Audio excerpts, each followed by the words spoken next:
In the past 5 years, there's been a big mindfulness movement, which is great.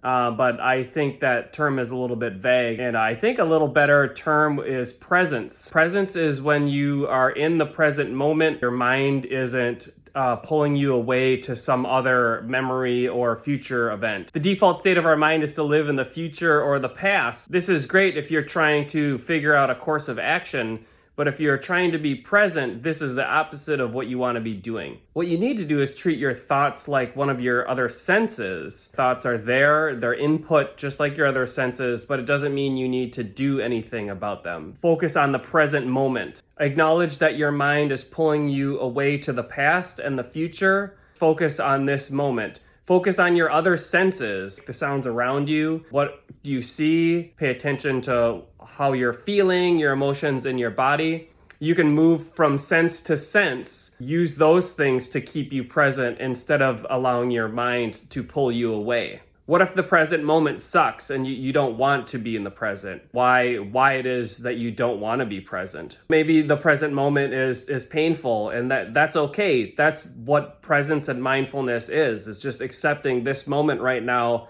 is painful, and I'm just going to accept it. I'm not going to try to get away from it. Actually, what does the pain feel like? Analyze it. Is it mental suffering, pain in your body? Do you get tense in your shoulders? You can feel that pain fully and process it instead of pushing it away and then trying to deal with it later. Try living in the present moment, even if it's just for a few minutes every day. Set up triggers to remind yourself to be present. Maybe if you're driving, every time you pull up to a red light, that's a reminder to be present in the moment, like what's happening now, not in what's happening in the future or in the past.